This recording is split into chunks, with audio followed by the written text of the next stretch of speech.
Hi everyone, my name is Megan and today I'm going to go over creating an example of a stored procedure.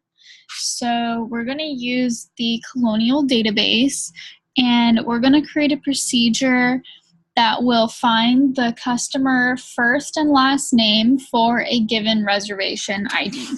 So first I'm going to start off by saying create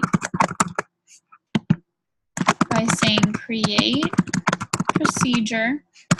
And then I'm going to give my procedure a name. We'll call it find customer. Now we're going to define our input variable, which will be the reservation ID.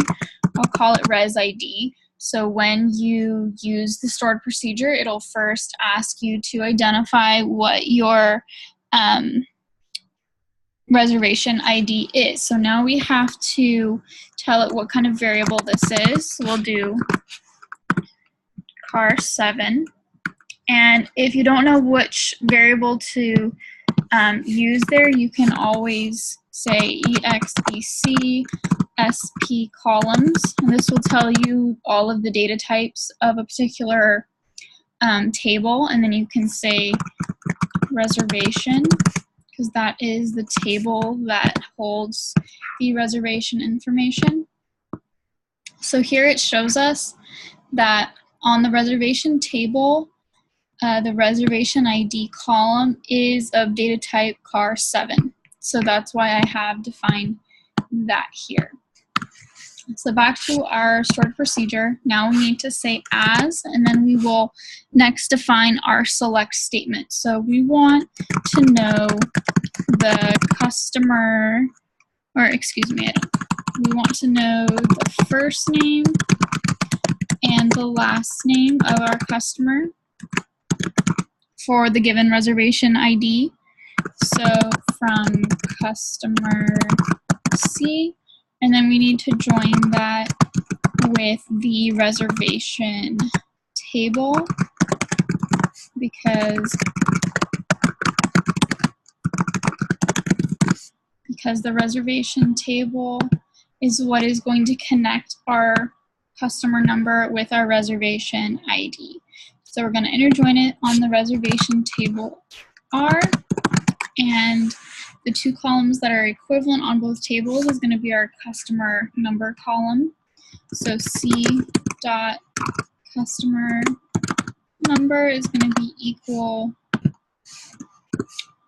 to the customer number on the reservation table. So just to show you the customer table, I'll just run this really quick.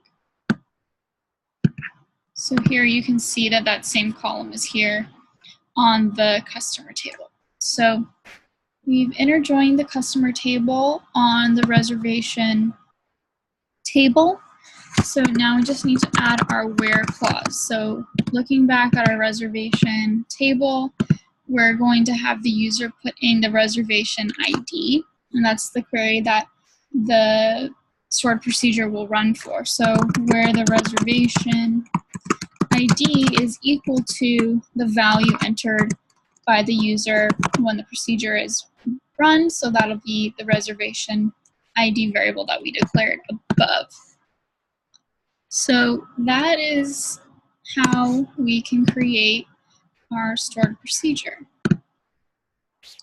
So the stored procedure was created, so now let's test it out. So to test it out, we say execute our stored procedure name, customer, find customer, and then now we have to tell it what we want our res ID variable to be. So I'll just pick one of our any reservation ID from this table here. So let's do 16. I think that's the right number of zeros. 1, 2. Okay, so now here it's showing us that for reservation 16-7, which we can see here is for customer number 107.